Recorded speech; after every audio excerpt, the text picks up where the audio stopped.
Hey, friends. This is Martine Williams, and I am obsessed with all things mompreneur life and helping you to remix your priorities, your habits, your mindsets, and yes, even your relationships so that you can build a successful business without losing yourself in the process. I'm also obsessed with the color turquoise and lyrics of the 80s and 90s, but that's beside the point. Girlfriend, you don't have to hustle 24/7, 365 and continue to sacrifice your health, your relationships, and your sanity to be a successful mompreneur. As a small town girl living in a lonely world to a six-figure mompreneur, I am here to teach you how. There is a better way, and this podcast is your one-stop shop for all of the how-tos, the encouragement, the life hacks, the success tips, and of course, a little side of tough love. This is the Mompreneur Life Remixed podcast. So let's do this.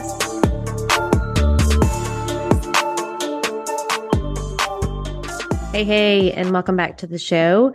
One of the things I love about what this podcast allows me to do is to bring people that you probably would never meet, that are just doing some amazing things, and they're super wise, super successful. And today's guest is all of those things and more. So let me tell you a little bit about our guest today. It's a fire episode. If you have a goal for 2023 to start your own business, you're going to love this episode. So our guest today is Anna Konchar. She is an online business mentor who teaches how to monetize the skills, knowledge, and passions you already have so that you can put life first instead of work. Y'all know I'm all about that. After getting her MBA and realizing the corporate world wasn't for her, Anna made it her mission to find a way out of her cubicle. In 2016, Anna started a side hustle as a Facebook and Instagram ads manager for small and local businesses. She scaled it to six figures while working part-time and then turned her service into a multi-seven-figure digital course.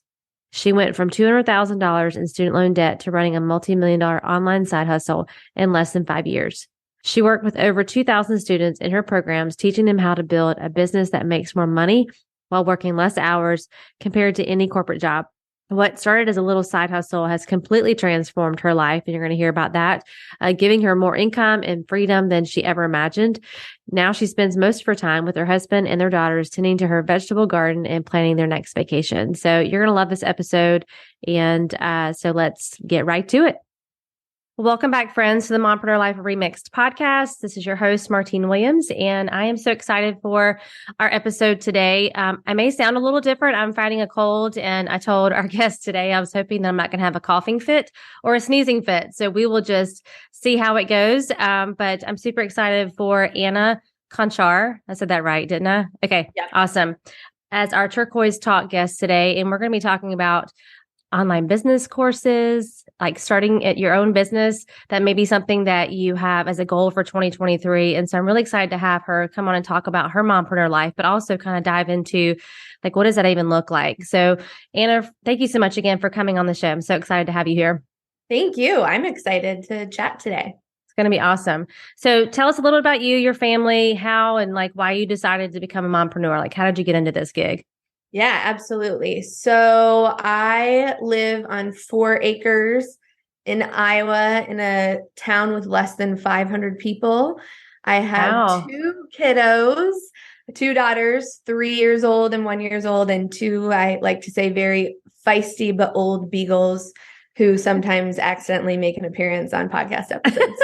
It's okay. So my kind of story and how I got into this was my entire professional career was in marketing and advertising. And I worked for a few years, then actually went back to school, got my MBA. I thought, corporate life was the quote unquote definition of success, and realized during my time in MBA school that I hated the corporate world. It was not for me. I didn't want to spend my life in meetings, and kind of that was the start of me thinking about finding a different path. Mm-hmm. Fast forward a few years after graduating, and I was working in political consulting, running paid advertising campaigns for political candidates. Wow. as you can imagine, working in politics, you literally are on 24/7. Yeah. And I, at the time, had been married about 6 years, and my husband and I were, thinking about starting our family. And I was like, I can't do this. I can't work 60, 70 hours a week and also be the parent that I want to be.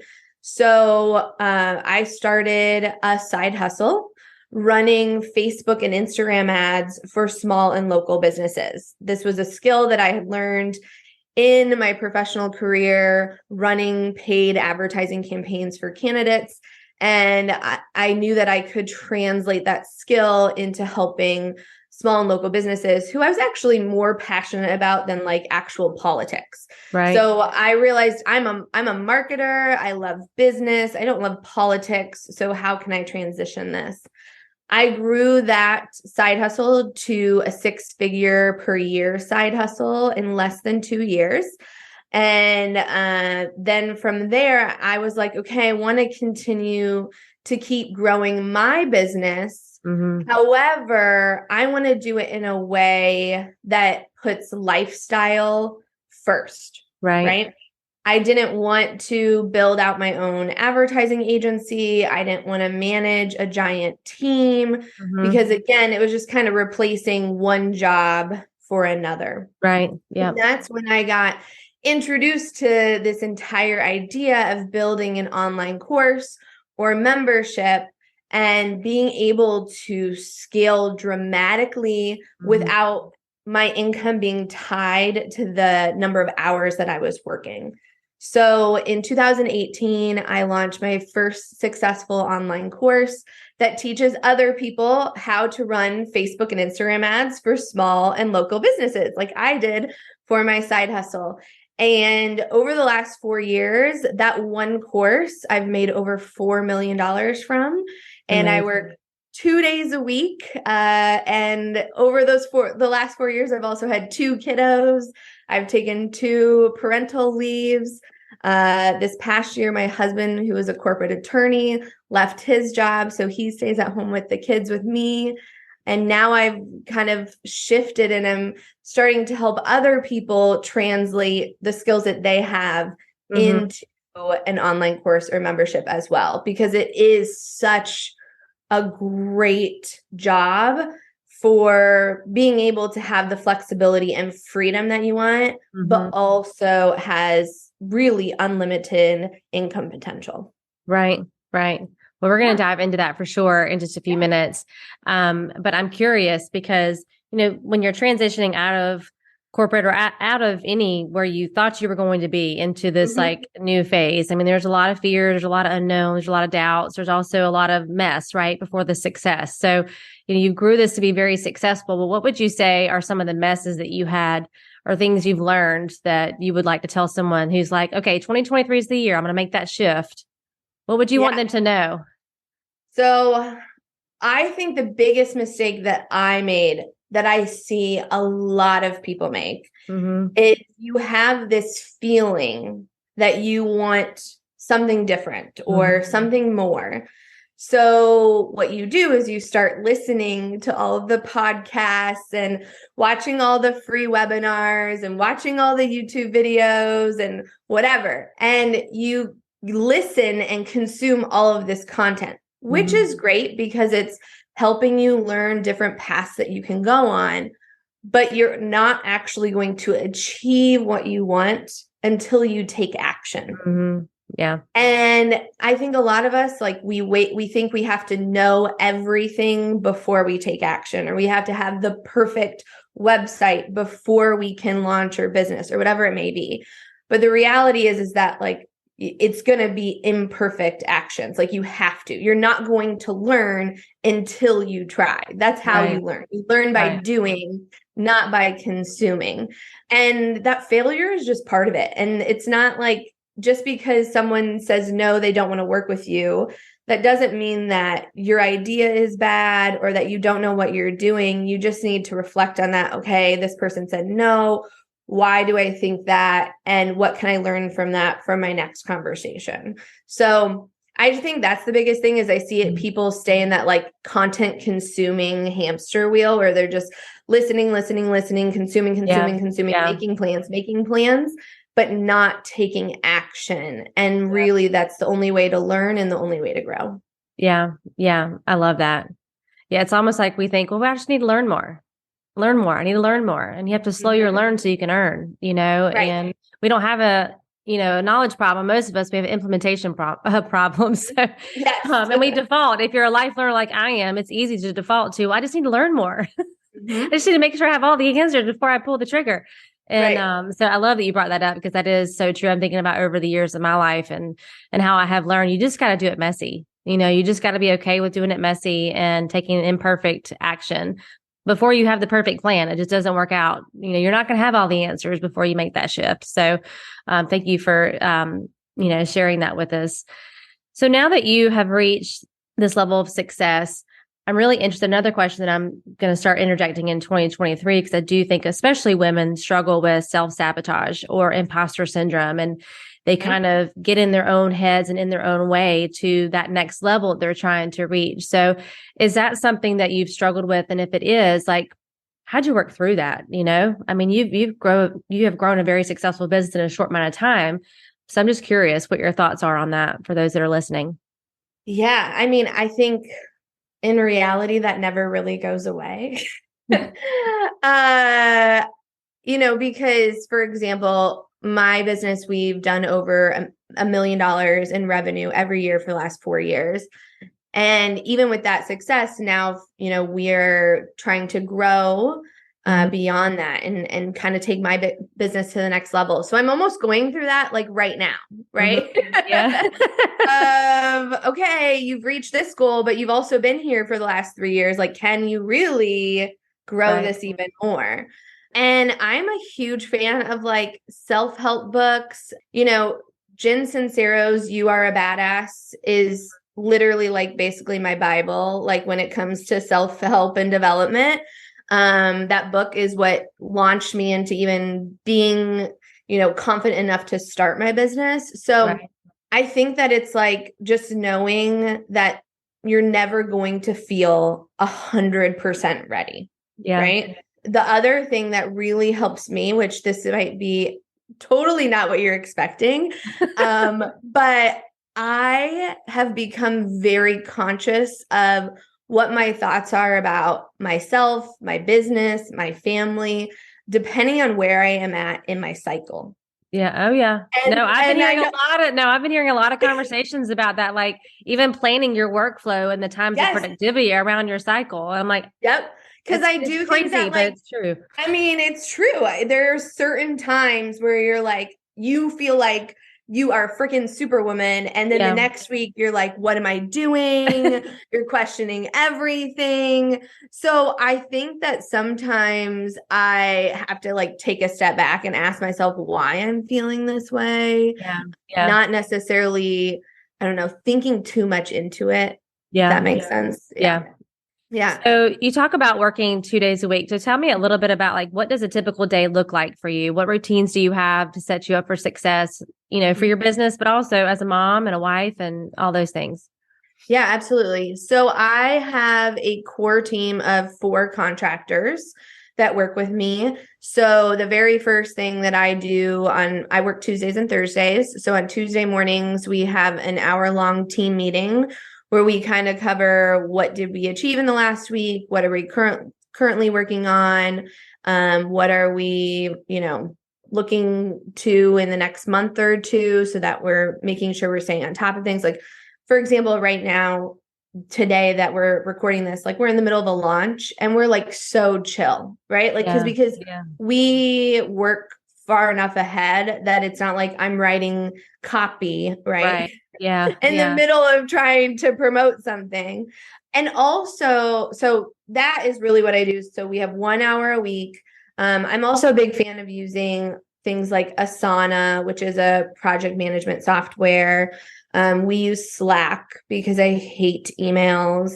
But we also have with my core team, like we have very good boundaries, right? Like all of the women who work for me, this is all like their second careers, right? Like they were doing something else and they now are doing this. And all of them except one is a mom. And out of the 5 of us, we've had 5 kids in the last 3 years. So we're all moms, right? And like we are doing this because we want to have that career and be the parent that we want to be. So working with the right people, I think, is really important.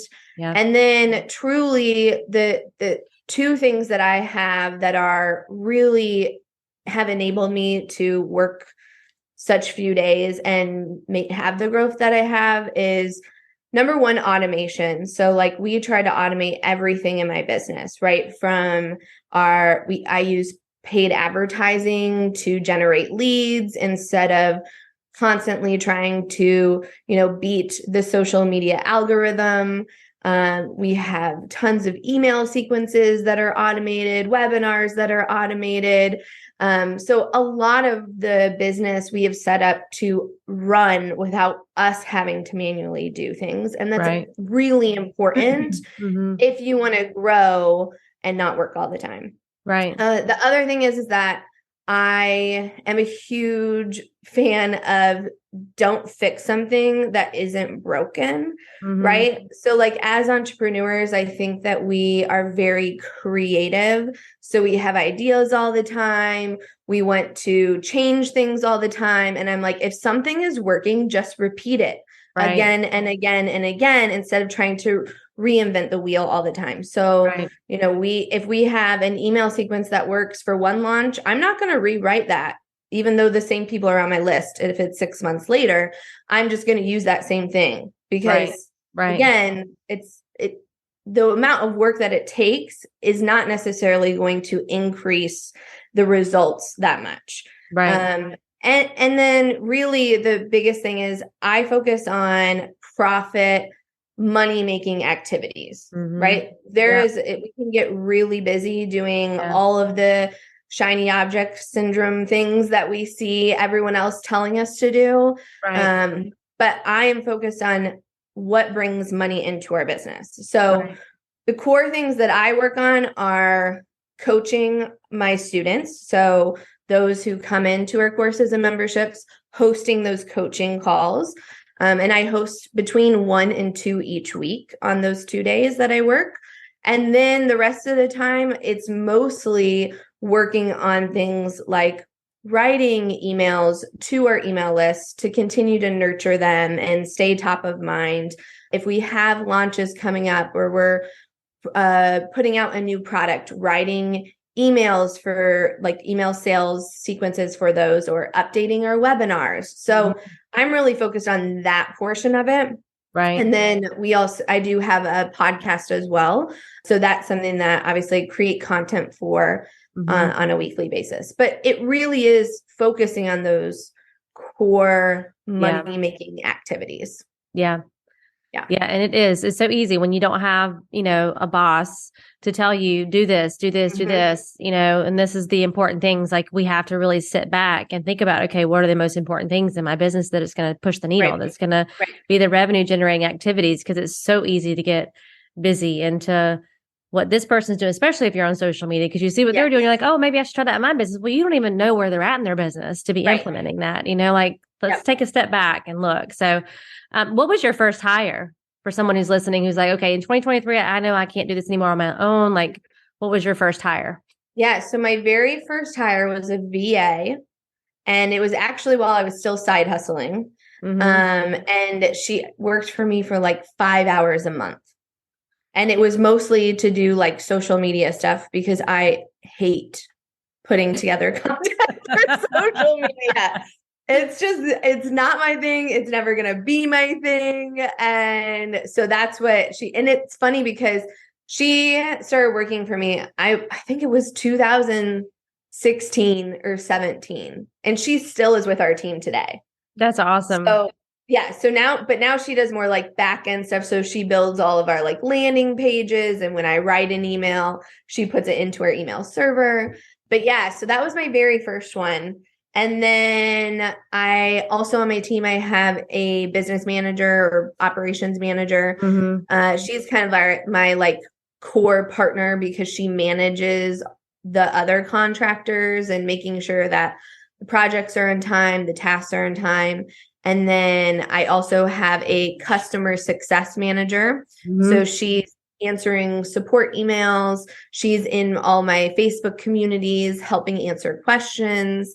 And then the other one is kind of a like marketing assistant, and she does more of the social media stuff now, puts together graphics for us, helps us with our website. So that's who's my core team right now. Right. And would you agree? Slowly grown. We started with 5 hours. Right. And that's the key message. Like I know so many of us, and this could be with regards to any kind of delegation or getting help in your life, in your business, is that you just have a hard time asking for help, or you think it shows weakness, or you think I can't afford that. And you just have to get started somewhere. Because, there's certain things that only you can do. And there's other things that you can just delegate out, to people that, number one, it gives you more time. And it also gives them an opportunity to do what they do best. So, I think that was a key point. Like you just have to start small, start with that one person and then build on to that. So love that. Okay. So, I always ask every guest this, if they've ever experienced burnout, whether it be from business or from life or a combination of both. And if you did, like, how did it show up? Were you, did you have anxiety or depression, or were you just overwhelmed? Were you just wanting to shut down? And then how did you kind of work your way out of it? Yeah. So I will say, I think the burnout that I have been through mostly has actually been like in the corporate world, right? Which kind of like catapulted me into this. Right. And I've definitely dealt with anxiety like most of my adult life. And it's really interesting because I think some people believe that becoming an entrepreneur would make me more anxious because I am now 100% responsible for the results that I am getting, right? Right. Yeah. Where it's actually helped my anxiety because I feel like I'm in control. Yep. Right. Like I have a lot more control. And I think it's really interesting. There was a conversation I was in recently, we were talking about, obviously there's a lot of conversation around the recession, right? Yep. And how actually like I'm super calm about what's to come in the next 12 months because I know that I'm not going to get laid off because I am my own boss. So I actually have felt like since going into entrepreneurship, my mental health has for sure been a lot better because I'm not worried about getting laid off. I'm in control of, my growth. I get to decide when I work and who I work with. So it's actually been really good for me in that way. I do think that, the times that I have not necessarily been like burnt out because again, I've been very, very consciously building my business as a lifestyle business. Right. But when I feel anxiety in my business, it's typically because I am trying to go to a next level. Right. And I'm, in that new space of the kind of that imposter syndrome. Yep. Or something else is going on in my life. Like I have a newborn, right? And I can't give my business the attention that I necessarily want to. And I've just come to learn that, there's kind of seasons and everything, right?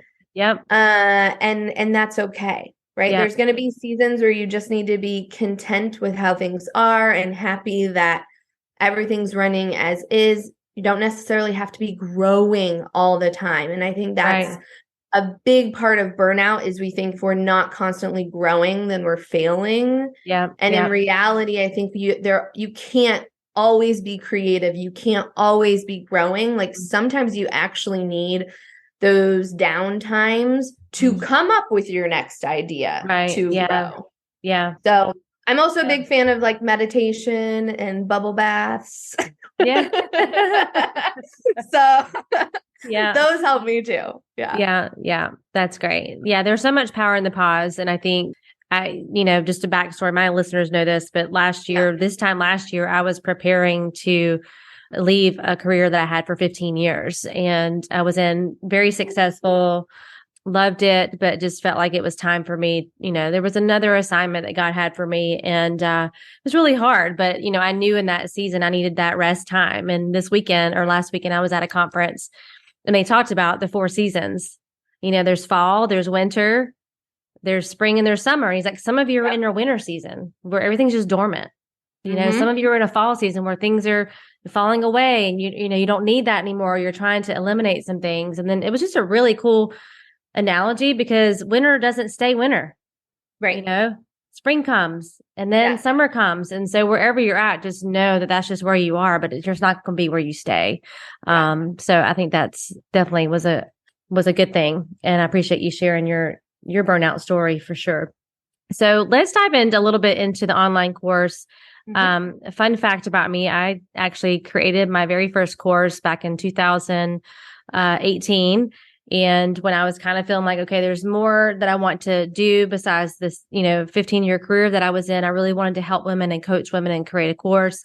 So I created the course, launched the course, several times, and it kind of morphed into a group coaching program. And then it kind of morphed into, okay, now I'm doing one-on-one coaching, and they can kind of get the course, with it. So it's kind of morphed. And right now it's just kind of sitting dormant, because this last year was all about rest for me and really not inventing or creating anything. So if someone, that's their goal maybe for 2023 is, okay, I don't love my corporate job, or, I want to create something, a course. I know I have a gift or a skill set, or maybe they don't even know what that is yet. I mean, Can you speak to that a little bit? Let's start with that first, because when I see people who have gifts and skill sets and stories that I know could help someone else, that's the first thing I'm like, you should write a course, or you should, just start small and just start sharing it on social or whatever. And they're like, really? Like, everybody has that. I'm like, no, they don't.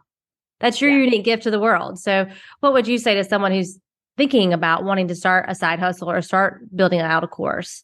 Yeah, I would say if you have achieved anything in your life that other people want to achieve, then you can have an online course or membership, right? It's that simple, right? It's that simple.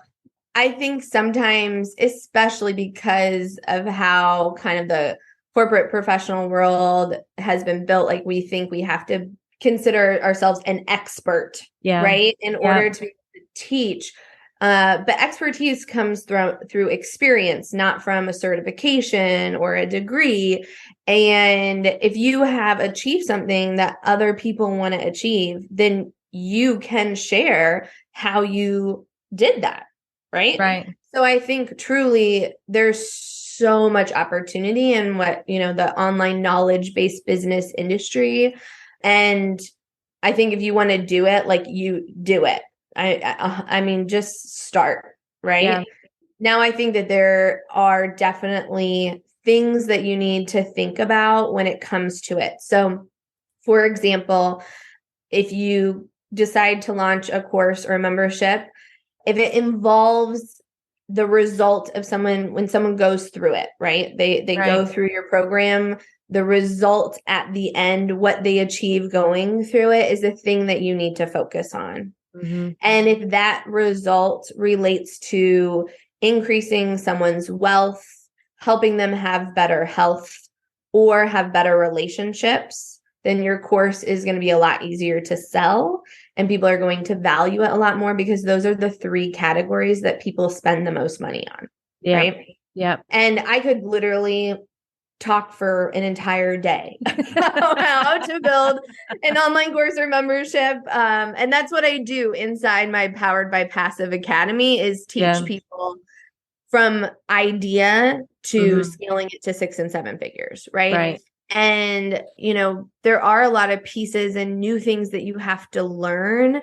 And online courses and memberships are a little different, because there is a lot more upfront work, right? You have to figure out what your offer is. You have to get people into your sales funnel. You have to build out a sales funnel. Where if you're offering like a service, you can literally go up to someone and say, hey, do you need help with your Facebook ads? Cool. I can help you.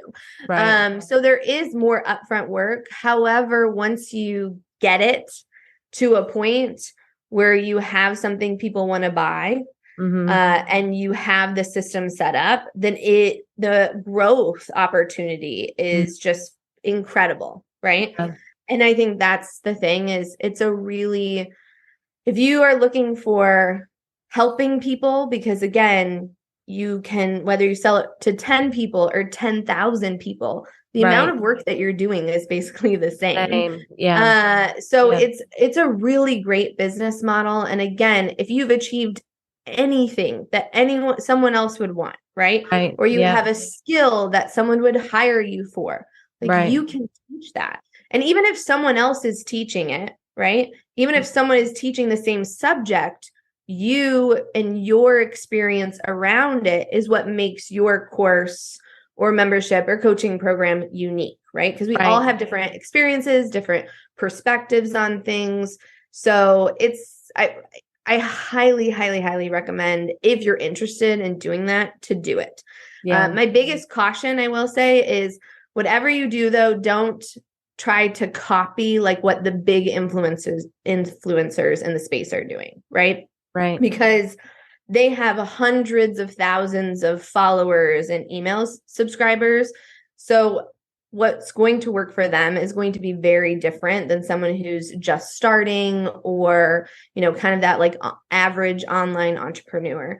And that's why for me, I use paid advertising to get new leads and get them into my sales funnel, because I don't have hundreds of thousands of followers to sell to. So, right.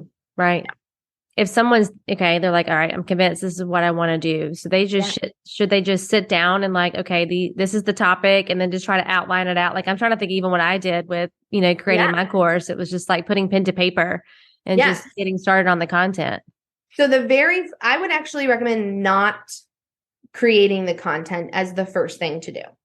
If you are going to build an online course or membership, because I made that mistake, actually. The first time that I've really got introduced to this idea of an online business, selling online courses and memberships, I took months building out all of this content and, again, downloading all the free things and trying to reverse engineer. And then when I went to sell it, it was like a total flop.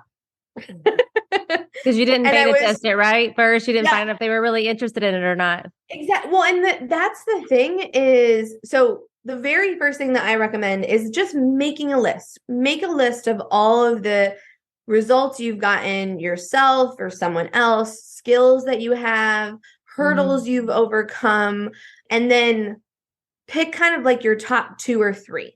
Right? Yep. And what I do and what I teach inside my program, Powered by Passive Academy, is we actually take those ideas and put them in front of thousands of people to get feedback on them.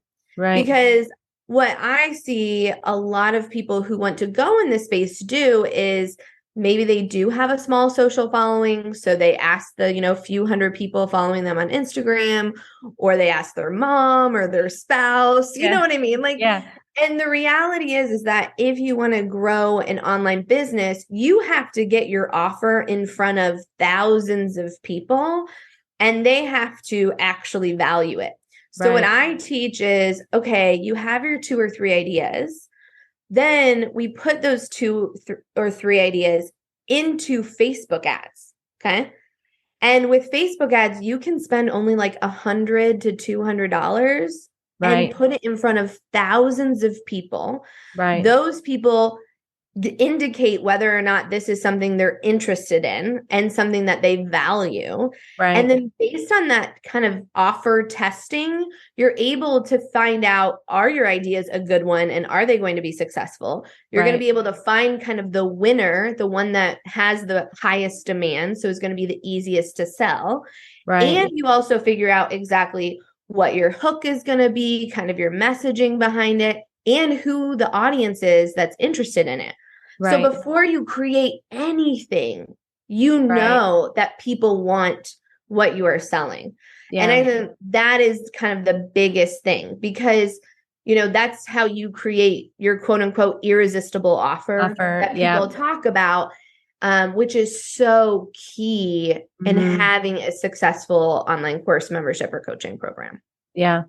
Yeah. But I know there's been a lot of discussion, I would say, over the last couple of years of online course membership, online course, like this whole controversy on which one you should really go to. So where are we at? Where are we at with that conversation? Is it both or is it both? There's definitely pros and cons. So again, my Powered by Passive Academy is a membership.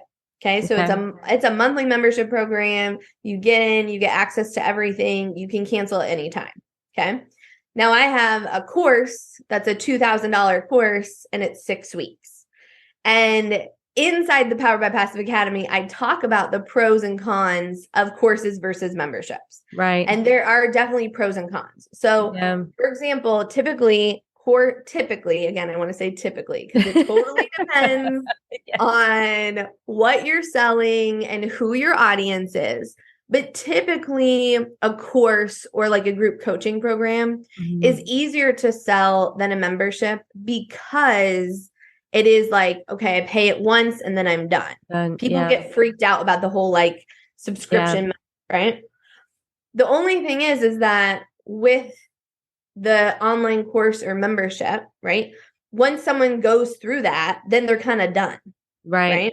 Yeah. So for our 6-week course, it's a $2,000 course. And then once they're done, we actually have like an alumni program that's a monthly membership that they can, again, join and cancel at any time. But it helps keep them engaged and also increase that lifetime value of that customer student. Right. Now, memberships are great because you can get people in for a lower cost, right? Because it's like, instead of $2,000, I'm going to pay $300. Right. But, and I love the recurring revenue, right, of memberships, which a lot of people say, like, that's why memberships are amazing. But the only way that's amazing is if people stay in them. So you have to have really great content. And also the thing with memberships is oftentimes, not always, but oftentimes you need to create something new every month to keep people engaged, right? Yeah. So that, again, it's pros and cons. It also kind of depends on what you're selling, who you're selling, and how you want your business to run. And do you like creating content? Do you not? So there's definitely pros and cons to both, but I don't think one is necessarily the winner. Yeah. That was really good. That was a good explanation. Because I know like I said, I've seen that conversation kind of go back and forth with it. And 1 year it was really heavy on the membership. And, the year before that, it was really heavy on the online courses, which is why I built a course. So I do know that the women that I've coached over the years, like discerning or deciding their value that they're bringing through their course or through their membership site or whatever, or their one offer, whatever it is that they're offering. Do you find like your clients struggle with price point? They struggle with, this is how much I should charge for this. 100%. Yeah. So like, can you kind of speak to that a little bit? Like, how do you help someone decide, okay, this is the value of this offer? Because I don't believe it's on the person. I think you can't put the value on yourself because you're priceless, right? But that's what we think a lot of times. Well, I'm not the expert. I don't have the licensing or the certification or whatever. So when someone's producing an online course or a membership, how do you help them price that? How do you determine? Like, what are the parameters? Yeah. So the first thing that I will say is the biggest thing that I notice, especially with women, is that we think that we need to offer our expertise at like the lowest price point. Otherwise, no one will buy it. Yeah. And it's definitely more in women than I see in men because we're like, oh, well, I'm not really an expert. What I have done isn't that amazing. We just are not good at like owning our greatness. Right. Yep. And I think that you have to remember, if you're putting together a course or a coaching program or a membership program on something, right? The thing that you are teaching has probably taken you years to understand and to figure out. And you're going to help someone skip over all the hard stuff and get that result in just a few weeks or a few months, right? So the value of that is extremely high because time is someone's highest valuable thing, right? Yep. Now, when it comes to pricing, I actually believe in pricing based on data. Okay. So, for example, if you have a course that is less than $500, it's going to be really hard to use things like paid advertising to generate leads, get people to buy, and still be profitable. Right. So you can't just think about pricing from a like this feels good place, but also what do you need it to be profitable? Right. Right. So my recommendation is the first time that you launch anything, whether it is a course or a membership or a coaching program, you're using that first launch really just to gather data. You're trying to figure out how much is it going to cost me to get a sale, right? Yeah. What is my conversion rate? And then based on that, you can price your program accordingly. So for example, the course that I launched in 2018, that's now a $2,000 course. When I first offered it, it was $500. And then the second time I offered it, it was $1,000. And then I offered it again at $1,500. Right. And then I offered it at $2,000. And what was crazy is that my cost per sale, how much it cost me in paid ads to get someone to become a lead and then to buy, stayed the exact same, whether I was selling it for $500 or $2,000.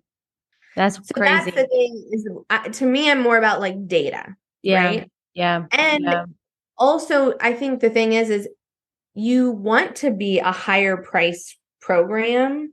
You don't want to be the lowest tier, because when people pay more, then they are a lot more willing to actually do the work. Yeah. Right. Yeah. So if someone spends $97 on a course, they're probably not going to finish it. Yeah. If they spend $2,000 on a course, they are all in. Yeah. Right. Yeah. So you're almost doing people a disservice by offering it at a very low price. Yeah. Yeah. I had someone say one time in one of my masterminds that the transformations in the transaction. Yes. Yeah. And I love that. I'm like, that is so true. It's like you're actually helping them to level up. You're helping them to commit to a higher level to themselves by having that higher price point. So that was really good. But I love the data aspect because numbers don't lie.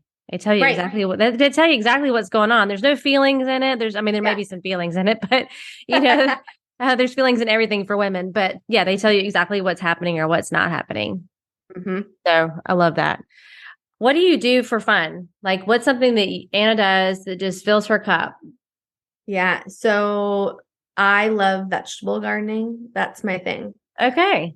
So my husband is a phenomenal cook, like amazing. Yeah. So we joke, I grow the vegetables and he cooks them. So that's really it's a great relationship. It works very well. But yeah, that's my thing. I mean, I grew up in like, typical suburbia, but we had a little vegetable garden, and both of my parents worked for Better Homes and Gardens. So I grew up around, cooking and growing things. I'm not farming because I literally don't know anything about farming. No. But I love growing my own vegetables, from seeing them. I just love watching the transformation and then actually being able to eat them and taste them. And I love it, especially with my kids now, because they love going to the vegetable garden and popping, cherry tomatoes in their mouth. And that's my thing. Being outside, there's no technology around. I can enjoy nature, get some vitamin D. Yeah. But that's my thing. And then traveling. I travel a lot. My husband and I and our family travel a lot. We love traveling, experiencing new foods and cultures. And that's awesome. How I fill my cup. Yeah. That's awesome. I think it's just really important to always remind people and about investing, right? Investing in themselves. So investing in like your course or your program or your coaching. And I'm sure you have a coach or have had a coach. You've invested in yourself, right? To be able to grow your business. So I just think that's really important to note. I just wanted to ask you, have you been, are you in a coaching program right now? Are you in a mastermind or mentorship, or have you been a part of those over the years? Yeah. So I have definitely invested in a lot of coaching over the years. I'm not in something at this very minute, but Yeah. the very first coaching program that I ever invested in, and not even like, I didn't even invest in a course or a membership, it's like a full-fledged coaching program. It was $10,000 for a 10-week program.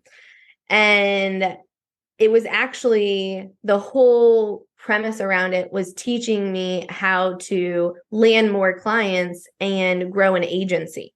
Because I thought that was the thing that I was supposed to do to grow my business.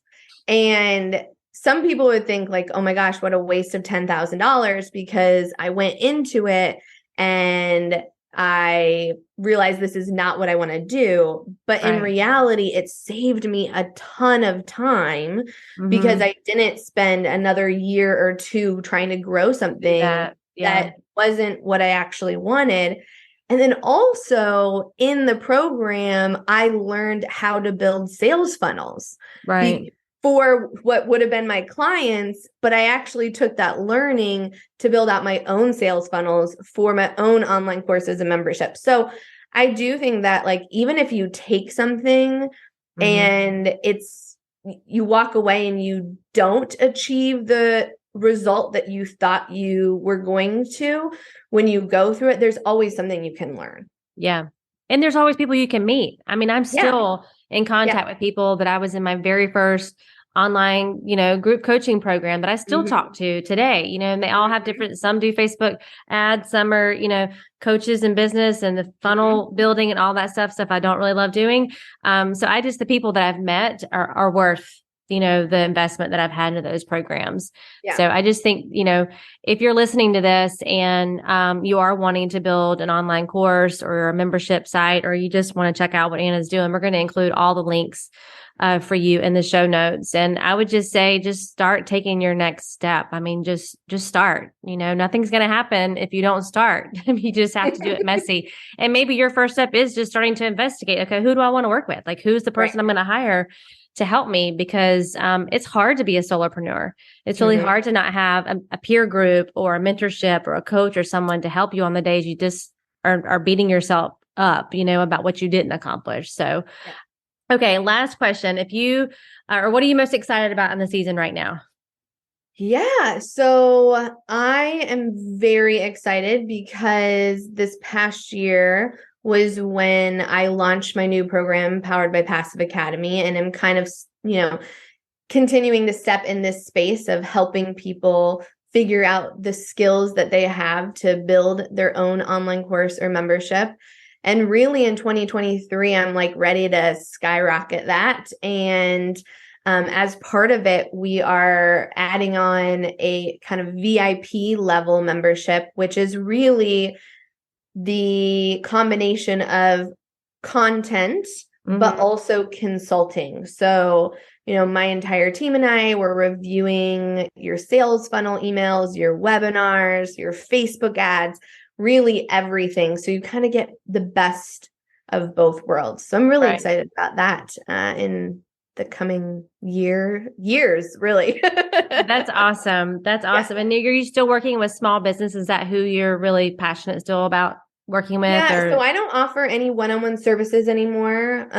Once I had my first daughter, I kind of was like, I'm going to go all in online courses and memberships because that gives me the most flexibility as a mom. And it's a lot easier to do that as a nap time hustle than trying to coordinate meetings with clients. So I don't do one-on-one services anymore, but I do primarily work with all online businesses. So service providers, creators, coaches, online course creators, educators. That's who I primarily work with now. That's awesome. That's awesome. Well, congratulations on all your success to date. I know 2023 is going to be an amazing year for you, and we'll have a front row seat because we'll be following along. I'm sure everybody that's listening is going to go look you up. Are you on Instagram? I know you don't love social media, but you're on. I'm sure you're on there. Someone's on there on behalf of you. I'll be on my stories, but like the whole having to, when I started on Instagram, it was like every photo on there was like professionally done. You know what I mean? It was like it was a photo app. I mean, it was the photo app. It was taking photos and posting them. Yeah. Yeah. And now I'm on Instagram. You can find me just at Anna Konchar, Konchar. You can find me in my stories. I'm in there daily, but I'm not the one creating my posts. I'll be totally honest. I also have a podcast that you can find more information. It's just called Your $1 Million Side Hustle. And of course you can find me at annakonchar.com as well. Awesome. Well, we'll put all that in the show notes for y'all. So if you're doing laundry or taking your child to school or whatever, we'll have that in the show notes for you. But thank you so much. This is a great conversation. And I just appreciate you taking the time to be on here with us. Thank you. And I hope everyone has an amazing year. Yes. The best year yet, right? Yes, of course. All right, friends. I'll catch you on the next episode.